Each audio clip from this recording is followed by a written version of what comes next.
సభను అలంకరించిన పెద్దలందరికీ కూడా ధన్యవాదాలు. నాకు ఇప్పుడు 42 సంవత్సరాలు. నాకు తెలిసి 3 సంవత్సరాల నుంచే నాకు వికలాంగుల దినోత్సవం జరుగుతుందని తెలిసింది. నేను ఇప్పుడు ఆటోలో వస్తుంటే ఒక అక్క అడుగుతుంది, అన్న ఎక్కడికి తీసుకెళ్తున్నాం మమ్మల్ని. నేను బాధ వేసింది. ఎందుకు వికలాంగుల దినోత్సవాన్ని మనం జరుపుకుంటున్నామని ప్రజలకు కూడా తెలియడం లేదు, ప్రజలకు ఇచ్చిపెట్టి మాకు కూడా తెలియడం లేదు. చాలా బాధాకరంగా ఉంది సార్. దయచేసి పబ్లిసిటీ చేయవలసిందిగా మీకు నమస్కారం చేస్తూ తెలియజేస్తున్నాను. అదేవిధంగా 2016 చట్టాన్ని పకడ్బందీగా అమలు చేయాలి సార్. ఎందుకంటే దాంట్లో ఎన్నో విషయాలు మేము మా ఆత్మ గౌరవానికి సంబంధించిన విషయాలు ఉన్నాయి. నేను ఎంతో పోరాటం చేసి నందికొట్కూరు మున్సిపాలిటీలో 2 షాపులు సాధించడానికి నాకు 2 సంవత్సరాల సమయం పట్టింది సార్.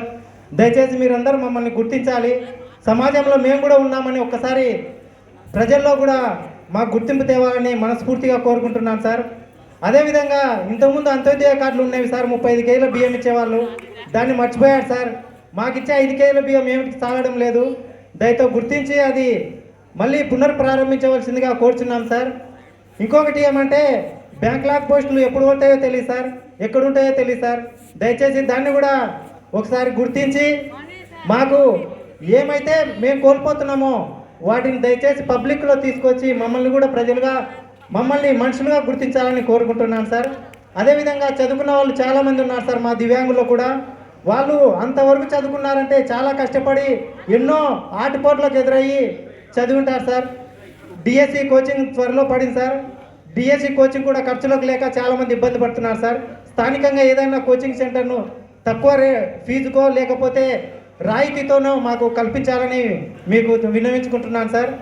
అదేవిధంగా 5% రిజర్వేషన్ ప్రతి మున్సిపాలిటీలో ఖచ్చితంగా అమలు చేసేలాగా మీరు దాన్ని ఒక సర్క్యులర్ ఇవ్వాలని కోరుకుంటున్నాను సార్.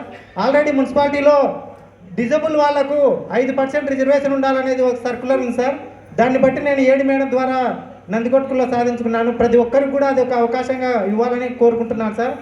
ఇంకొకటి, మేము ఎక్కడికన్నా రాకపోకలకు చాలా ఇబ్బంది అవుతుంది సార్. బస్సులు లేకపోతే మాకు రావాల్సిన సీట్లలో వేరే వాళ్ళు కూర్చుంటున్నారు సార్. ఆ సీట్ కోసం మేము లోకాయుక్తకి వెళ్ళాం సార్. కానీ అక్కడికి వెళ్తే మీ సీట్ మీకు ఇస్తామంటున్నారు, కానీ ఎక్కితే మాత్రం మాకు సీటు రావడం లేదు సార్. రిజర్వ్డ్ చేయబడిన సీట్లను కూడా మేము పొందలేకపోతున్నాం సార్. చాలా బాధగా ఉంది సార్. దయచేసి గుర్తించండి సార్. ఎందుకంటే నడవగలిగిన వాళ్ళు కూర్చోవడానికి కూడా మాకు స్తోమత లేని పరిస్థితిలో ఉన్నాం సార్. దయతో గమనించి మేము మీ ద్వారా అనేక ప్రజలకు మేము మేలు చేయాలనుకుంటున్నాం సార్. మేము కూడా మనుషుల్లాగే మనుషులతో పాటు తిరుగుతూ సేవా దృక్పథం కలిగిన మేము కూడా సేవ చేయలేని పరిస్థితికి వెళ్ళిపోతున్నాం సార్.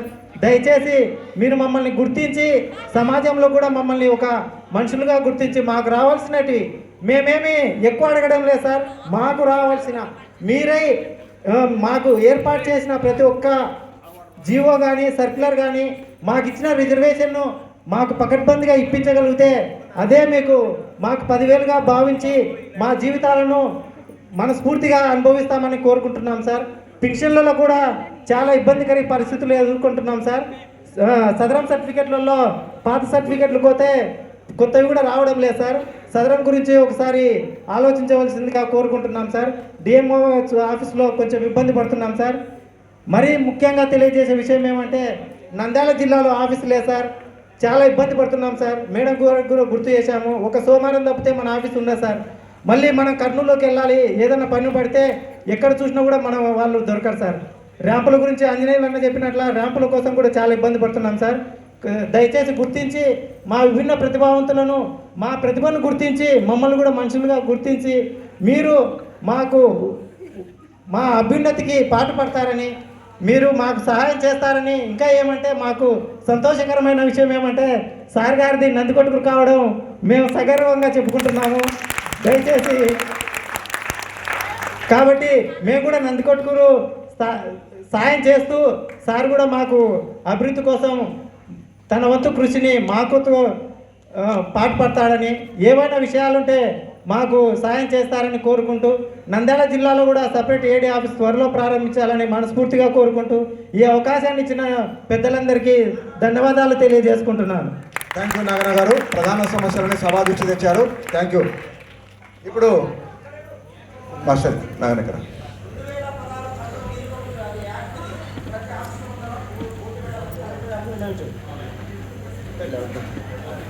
Sir right. 92, 921 సెక్షన్ ఉన్నాయి సార్.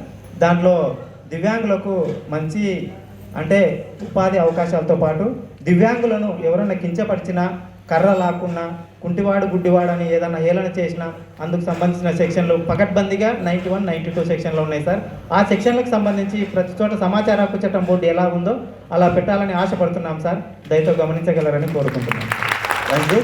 ఇప్పుడు ఫెలిస్టేషన్